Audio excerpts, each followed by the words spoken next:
레위기 22장을 보겠습니다.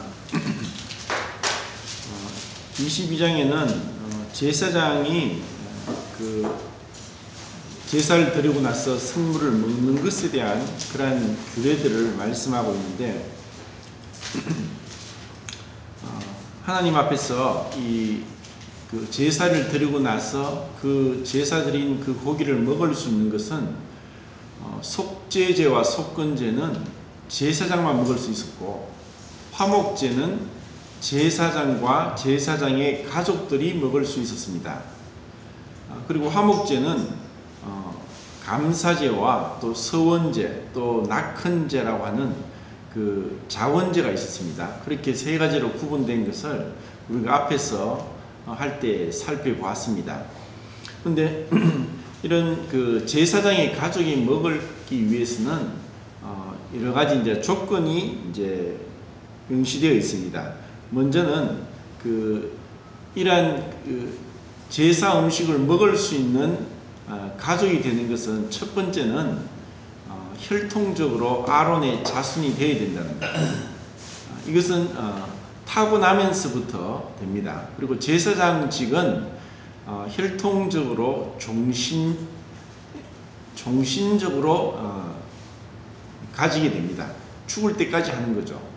그렇지만 이제 그들이 항상 있지 않으므로 계속 그 뒤를 이어서 그 혈통적으로 태어난 자들이 이제 제사장이 되었고, 그리고 화목제의 그 고기는 제사장의 가족이 먹을 수 있는데, 만약에 이제 문둥병이나 또 아니면 유출병이나 또 아니면은 시체에 접촉했던 거나 아니면 이제 레위 11장에 나오는 그 부정한 그 곤충에 접촉했던, 11장에 보면은 부정한 포유류와 조류와 어류와 또 곤충류 그리고 파충류에 대해서 나옵니다.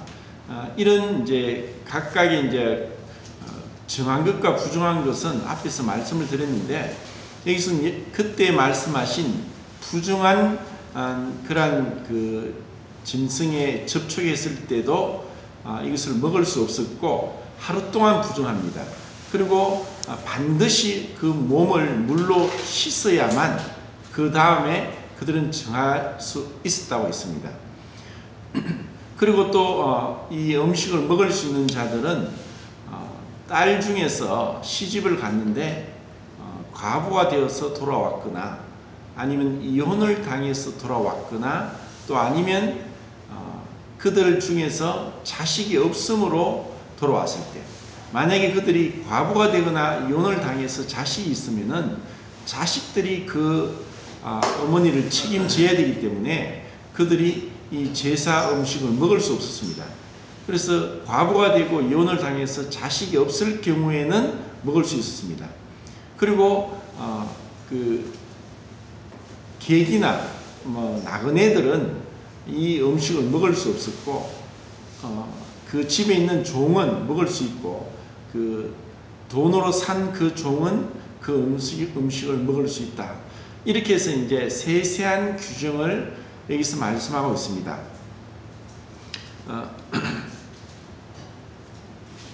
그리고 또 어디를 보시냐면은 8절에 보시면은 그들은 내 명령을 지킬 것이니라. 그것을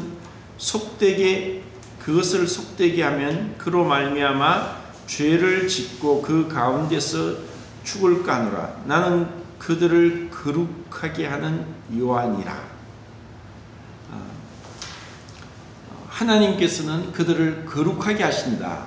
그리고 너희들도 거룩한 제사장인데 거룩하게 이 음식을 먹을 수 있도록, 그리고 어떤 경우는 먹지 못하는 경우, 이렇게 이제 세세하게 구분을 했습니다. 그리고 이러한 하나님께 제사를 드리는 데 있어서 그들은 그 16절에도 그들이 성물을 먹으면 그 죄로 인하여 형벌을 받게 할 것이니라. 나는 그 음식을 거룩하게 하는 여호와니라 하면서 그 앞에서 이 이 음식을 먹는 데 있어서 앞에서 여러 가지 규정들에 있어 잘못된 부정한 가운데 먹었을 때나, 그리고 여호와의 성물에 대해서 마치 속건제로 그들이 죄를 범했을 때 5분의 1을 더하여서 먹게 했다. 만약에 그렇지 아니하면 너희들은 부정하다. 고 이렇게 말씀합니다. 결국 이제 속건제는 여호와의 명령이나 말씀이나 여호와의 성물이나 또 다른 사람의 소유물에 대해서 죄를 범했을 때 그 5분의 1을 더함으로 죄를 용서받는 것이었습니다. 이것은 일상생활 가운데서 항상 있을 수밖에 없는 일입니다. 그러면 왜 이제 하나님께서 이와 같이 세세하게 그 앞에는 이제 하나님의 이름도 그 성호를 욕되게 말 것이니 하나님의 이름을 망령되이 일컫지 말라. 그 두 번째 계명이죠. 10계명 중에서 이렇게 하나님 이름을 욕되게 하지 말고, 그리고 이 성물을 먹는데 정한 규례대로 먹게 했고, 만약에 부정한 자가 먹으면은 그것은 하나님께 연락되지 못한다. 기쁘게 하나님이 받으시도록 먼저 그들은 그들의 삶에서 거룩함을 유지해야 했습니다. 그리고 그들은 하나님 앞에서 이런 정결한 가운데서 부정한 흠이 없는 제물을 드려야 됐는데, 그들 자신에 있어서도 신체적인 이상이 있다면은 이러한 성물을 먹지 못하게 했습니다. 그리고 27절에 보면은 이제 그렇게 이제 성물에 대해서 말씀하시면서 그 제물을 잡는데 일주일 태어나서 일주일 지나고 나서 8일째부터 제물이 될 수 있다고 말씀합니다. 이것은 이제 문둥병 규례를 정결케 하는, 문둥병을 정결케 할 때 8일째가 계속 나온다고 했습니다. 이 8이라는 숫자는 부활을 상징합니다. 노아의 방주에 8명이 탔었고, 일주일은 하나님의 첫 번째 창조가 죄로 인해서 타락이 되고 그것은 구속받을 필요가 있었습니다. 그래서 8일째는 하나님의 그 첫 번째 창조가 다시 회복되는, 구속되는 것을 상징하고 있기 때문에 제물이 난 지 8일째는 제물을 드릴 수가 있었고, 그렇지만 그 어미와 새끼를 한날에 동시에 잡지 말라고 하면서 비록 말 못하는 짐승일지라도 그 짐승에 대해서 하나님은 자비를 베푸시고, 그리고 그들에게 있어서도 어느 정도 혼은 있는데 사라질 혼이지만은 그들이 그 괴로움과 또 말 못할 그런 상황까지도 하나님은 말씀하고 있다는 것을 여기서 볼 수 있습니다. 그러면서 이제 앞에서 나왔던 이 31절에 마지막에 보면서 너희는 내 계명을 지키며 행하라. 나는 여호와이니라. 너희는 내 성호를 속되게 하지 말라.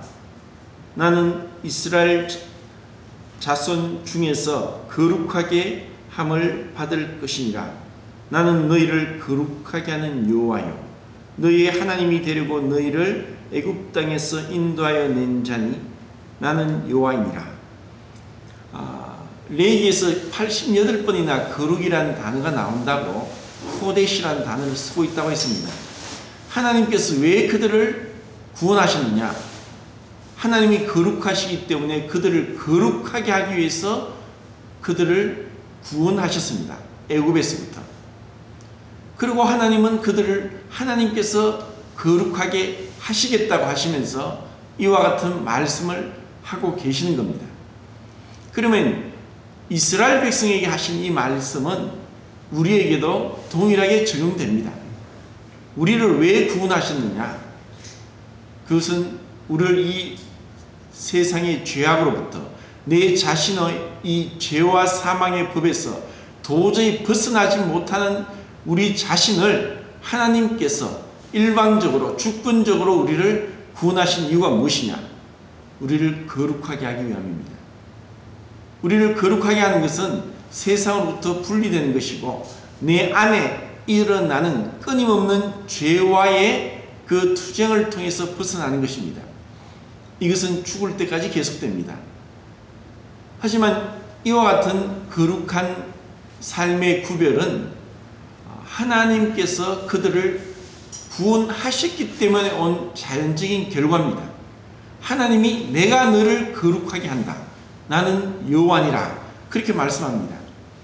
하나님께서 거룩하게 하시는데 그러면 그들이 해야 할 일은 뭐냐? 하나님이 나를 거룩하도록 구원하셨고 구별하셨기 때문에 내가 그분 말씀에 순종하고자 하는 마음이 있을 때 하나님은 그들을 거룩하게 하실 것입니다. 우리에게도 동일하게 그 말씀이 적용됩니다. 하나님의 그 부르심을 우리가 이해하지 못할 때 마치 구원받은 것은 나는 천국 가는 티켓을 땄다고 하는 착각을 하면서 이 땅에서 자기 마음대로 사는 사람이 있다면 제가 볼 때 그것은 거짓 구원입니다. 내가 이미 구원받았으니까 이미 나는 예수님을 믿음으로 모든 죄를 용서받고 하늘 시민이 되었기 때문에 영생을 얻었기 때문에 천국 간다. 그래서 나는 내가 원하는 대로 살아도 된다고 생각한다면 그것은 거짓 구원입니다. 그렇게 가르치는 자들이 많습니다. 그것이 무율법주의고 율법 폐기론자입니다. 율법으로서 의롭다함을 얻을 육체가 없습니다. 율법은 칭의의 근거가 될 수 없지만 성화의 근거는 됩니다. 성화는 누가 어떻게 일어나느냐? 그것은 의롭다함을 받은 자에게 하나님께서 은혜로 허락하시는 것이 거룩입니다. 칭의와 성화를 구분해야 되고 이것을 구분하지 못하면 혼돈 가운데 들어갑니다. 칭의만을 이야기하는 사람은 그것은 지식 구원이고 거짓 구원입니다. 오늘날 그런 자들이 많습니다. 이 사회에 물을 일으키고 또 조임섬에 또다시 뉴스가 되어서 시끄럽게 떠들게 될 그러한 뉴스가 또 곧 나올 것입니다. 죄사함 거듭남의 비밀이라고 하면서 그 복음을 전했던 그 사람 이 또 나중에 뉴스거리가 될 겁니다. 이와 같은 것들은 왜 일어나느냐? 그들이 지식적으로 이 성경을 구원을 알았을지라도 그들의 삶에 있어서 거룩한 구별됨이 없다는 것은 그것은 거짓입니다. 거룩함, 성화는 구원받은 결과이지 조건 아닙니다. 만약에 이 거룩한 생활이 구원의 조건이라고 하면 그것은 율법주의입니다. 그렇지만 이 거룩한 생활을 의미가 없이 이미 구원받았으니까 칭의로서 끝나면 만족한다고 생각하면 그것은 반율법주의고 율법 폐기론입니다.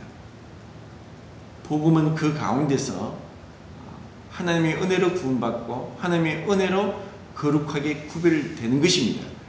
여기서 레위기 22장에서 우리에게 말씀하시는 것은 우리가 거룩한 부름으로 부름을 받았기 때문에 거룩하게 구별돼서 살아가는 것은 당연한 것이고 또 거룩하게 살아갈 수 있는 능력은 주님으로부터 오는데 다만 우리는 그분 앞에 순종하는 자세가 될 때 이미 이루어놓으신 주님께서 이루어놓으신 것을 바라볼 때 우리는 거룩한 삶을 살 수 있다는 것입니다.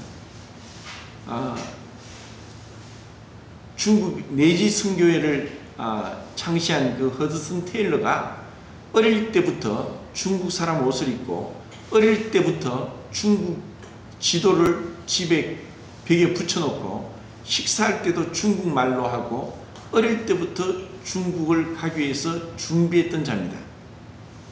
그리고 그는 중국에 갔습니다. 선교를 하는데 중국은 사실 우리나라 남한보다 100배나 넓은 어마어마한 땅을 가진 나라입니다. 그 중국 내륙으로 들어가려고 하니까 영국 선교부에서 만약에 당신이 그 안에 들어가면은 더 이상 지원을 하지 않겠다고 했습니다. 그리고 그 당시에 허드슨 테일러 같은 많은 선교사들이 그 상해와 북경 지역에 많이 있었습니다. 그런데 허드슨 테일러는 중국인의 옷을 입고 중국인의 변발을 하면서 중국인처럼 하려고 그러면서 지원을 끊기더라도 내지에 수많은 중국인들의 복음을 전하기 위해서 들어갔습니다. 그리고 거기서 오해를 받으면서 집이 불타기도 하고 많은 어려움을 겪으면서 그에게 한 가지 어려움이 있었습니다. 내가 주님 앞에 이렇게 헌신하고 죽기를 각오하고 그렇게 나왔는데 그의 삶에 평안이 없습니다. 거기서 고군분투하면서 매달리고 거룩한 삶을 위해서 쫓아가다가 포도나무 가지 비유를 깨닫게 됩니다.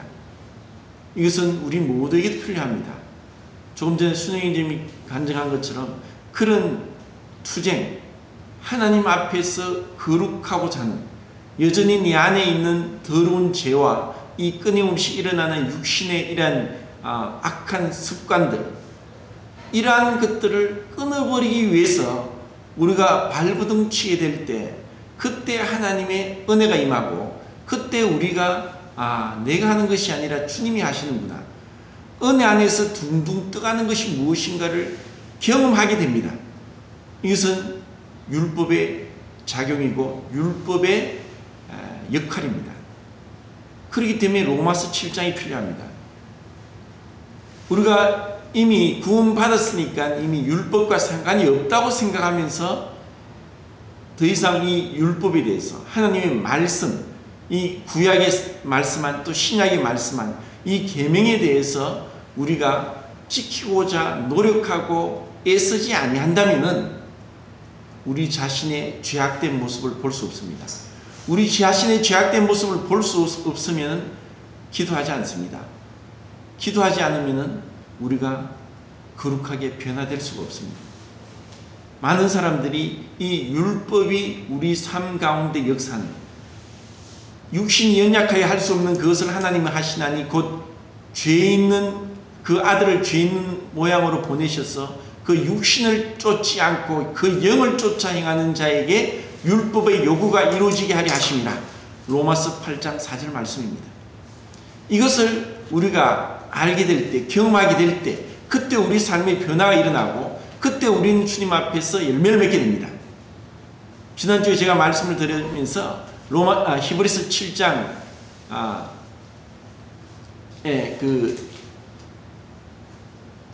7장의 말씀을 14절부터 16절까지 말씀을 외워했습니다. 예수는 영원히 계심으로 그 제사장 직분도 가리지 아니하느니라.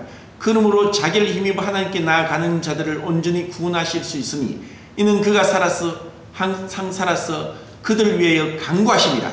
이러한 대제사장은 우리에게 합당하니 거룩하고 악이 없고 더러움이 없고 죄인에게서 떠나 계시고 하늘보다 높이 되신 이시라. 여기서 끊임없이 거룩한 제물, 거룩한 제사장, 거룩한 삶의 구별, 이것을 이야기하는 것은 바로 예수 그리스도입니다. 예수 그리스도께서 얼마나 거룩하신지를 알게 될 때 우리는 우리 자신의 악하고 더러움을 알게 됩니다. 그때 우리는 주님 앞에 엎드릴 수밖에 없습니다. 주님, 나는 죄인입니다. 나를 떠나소서. 이것이 바로 주님 앞에서 거룩한 빛을 반영받고 우리가 거룩함의 옷을 입게 되는 것입니다. 이러한 점진적인 거룩을 경험하는 것이 진정한 신앙입니다. 그냥 구원받았으니까 이제는 뭐 이래도 저래도 적당하게, 이런 노력도 없이 애쓰는 것도 없이 이런 말씀에 대한 어떤 연구도 없이 또 말씀을 암송하지도 않고 읽지도 않고 하면서 그냥 살아가는 자들이 어떻게 거룩할 수 있겠습니까? 어떻게 그런 자들이 하나님 앞에 설 수 있겠습니까? 베드로전서 2장 9절에 분명히 말씀했습니다. 그러나 너희는 택하신 족속이요 왕같은 제사장들이요 거룩한 나라요 그의 소유된 백성이니 이는 너희를 어두운 데서 불러내어 그의 귀한 빛에 들어가게 하신 자의 아름다운 덕을 선포하게 하려심이라. 이를 위하여 너희가 부르심을 받았으니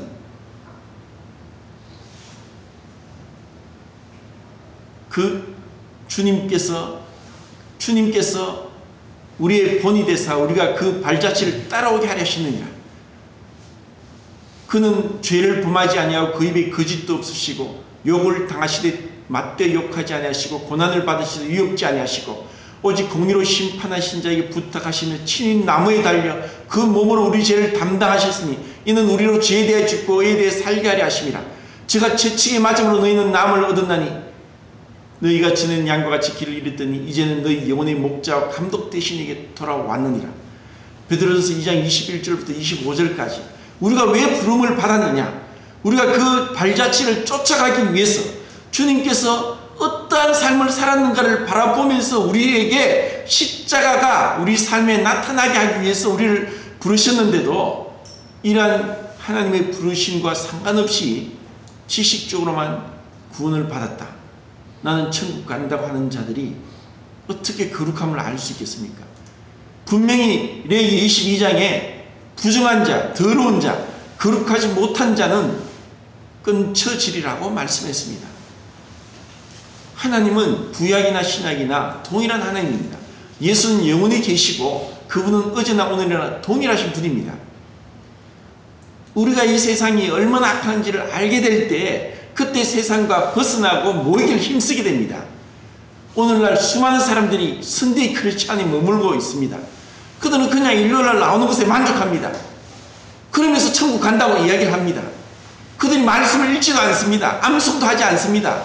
거룩하게 살려고도 하지 않고 복음을 전하지도 않고, 그리고 얼마나 자기 자신이 악한지를 알지 못하고 그렇게 세상 사람과 다를 바 없이 똑같이 살아가고 있습니다.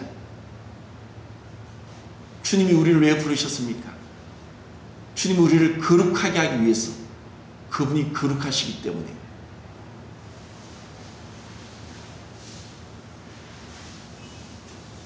계시록 1장 5절에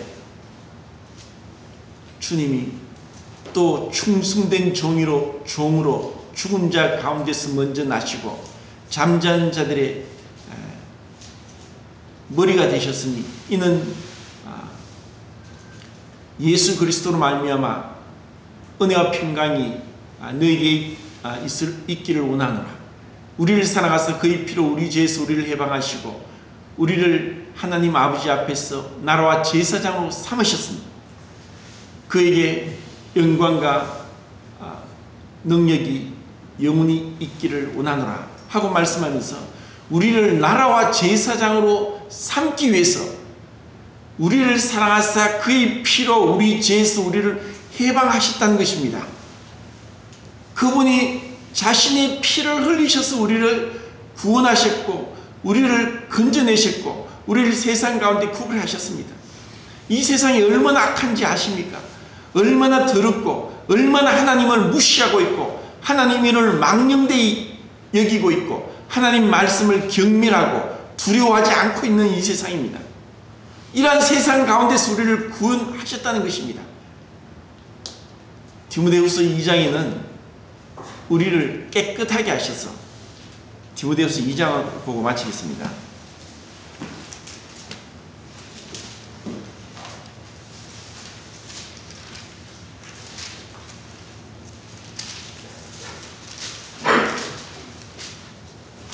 이 장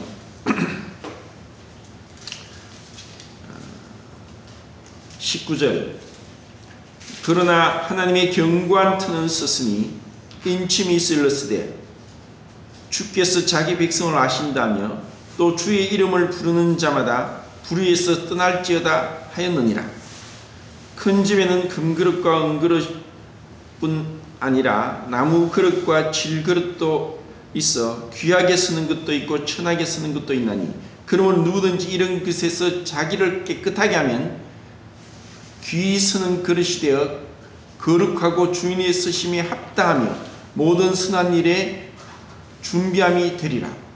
또한 너는 청년의 정욕을 피하고 주를 깨끗한 마음으로 부르는 자들과 함께 의와 믿음과 사랑과 화평을 따르라.